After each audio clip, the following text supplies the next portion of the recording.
happy, productive, secure lives. But few of us stop to consider the origin of the plant kingdom that turned the world green and made our lives possible. The origin of humans is frequently considered in books and TV documentaries, but not the origin of land plants. And as the human population continues to escalate, our survival depends on how we treat the plant kingdom and the soils that sustain it. The evolutionary history of our land floras, the story of how plant life conquered the continents to dominate the planet, is fundamental to our own existence. This, then, is the subject of Making Eden. Building on the foundations established by generations of scientists, he reveals the hidden history of Earth's sun-shot greenery and considers its future prospects as we farm the planet to feed the world. Our evolutionary journey stretches back over 500 million years, with twists and turns decoded from clues encrypted in fossils, DNA molecules, and the ecology of the plant kingdom.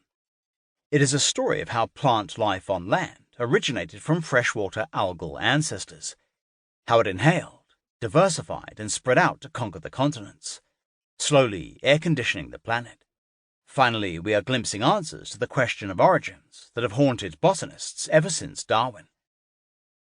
In some respects, Making Eden can be regarded as the prequel to my previous book, The Emerald Planet, which actually had rather little to say about how plant life on land got going and sustains the diversity of life there.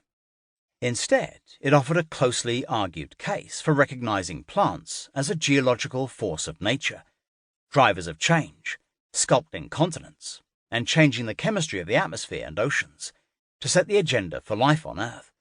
It was a long, overlooked story that went on to sow the seeds for the 3-part BBC Two television series, How to Grow a Planet. But now, the stage is set for Making Eden.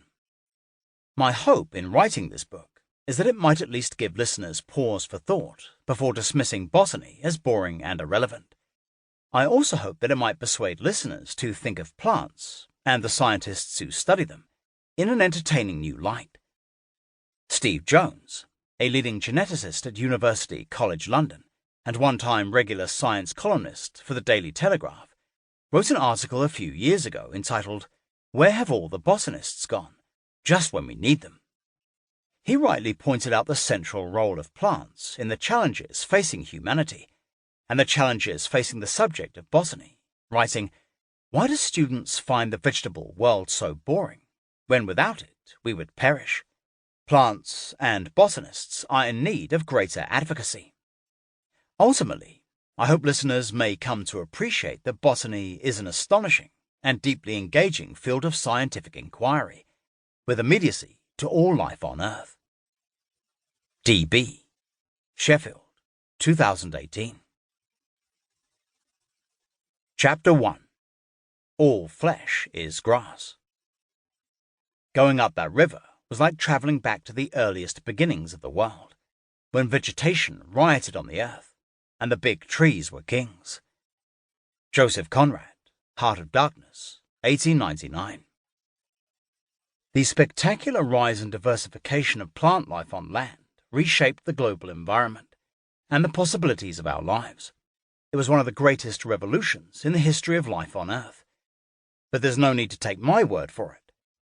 Here is paleontologist Richard Fortey's view on the matter, writing in his book, Life, an Unauthorized Biography.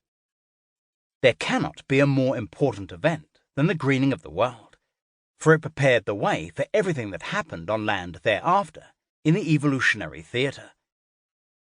This book tells the story of how it happened, or at least the story of how we think it may have happened.